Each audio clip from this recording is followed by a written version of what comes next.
Hi అండి, అందరికీ నమస్కారం. ఈరోజు మా రెసిపీస్ అండి. ఈ కప్పుతో హాఫ్ కప్పు పప్పు అండి, కందిపప్పు కండి. హాఫ్ కప్పుకి 2 కప్పుల వాటర్ పోసాను నేను.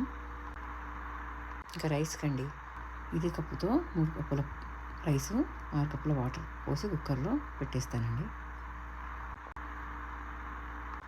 అప్ టు 5 విజిల్స్ అండి. ఇడ్లీ అండి, ఆల్రెడీ ఇడ్లీ అయిపోయింది బ్రేక్ఫాస్ట్. ఇంకా పల్లి చట్నీ అండి. ఇది ఇంకా స్మూతీ కండి, నేను ఆల్రెడీ ఉడకబెట్టి పెట్టేశాను.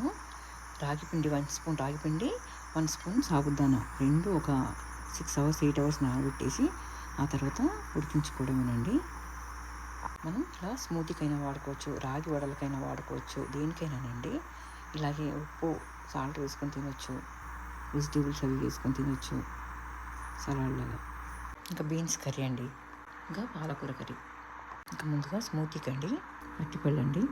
పళ్ళు బాగున్నాయండి, పైన వాడిపోయినాయి కానీ లోపలంతా బాగానే ఉన్నాయి. కొద్దిగా ఈ చిన్న పండు కొద్దిగా ఇదండి, ఆ పార్ట్ తీసేసి మనం చేసుకోవడం. ఇంకా వేరే కూడా ఉన్నాయి, కాకపోతే ఇవి తొందరగా ఇదైపోతున్నాయని, మెత్తగా అవుతున్నాయని ఇవి చేసేస్తున్నాం. ఇంకా ఈ పార్ట్ తీసేసానండి, ఇంకా మిగతా అంతా బాగుంది. వేరే ఉండి మిగతావి మామిడి పండు అండి, కట్ చేసి పెట్టేసుకున్నాను.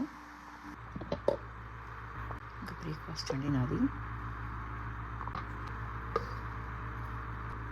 ఇందాకే స్మూతీ విత్ సాగు తీసుకున్నానండి, అందుకని బ్రేక్ఫాస్ట్ లైట్గా.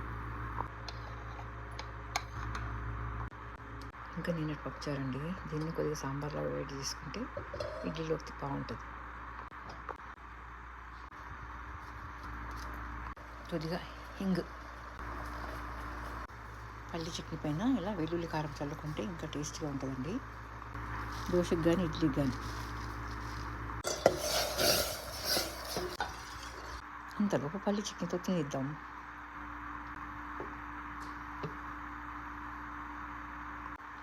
సూపర్ అండి, చాలా చాలా బాగుంది. Please try it. సాంబార్ మీద కొద్దిగా నెయ్యి, ఇడ్లీల మీద నెయ్యి.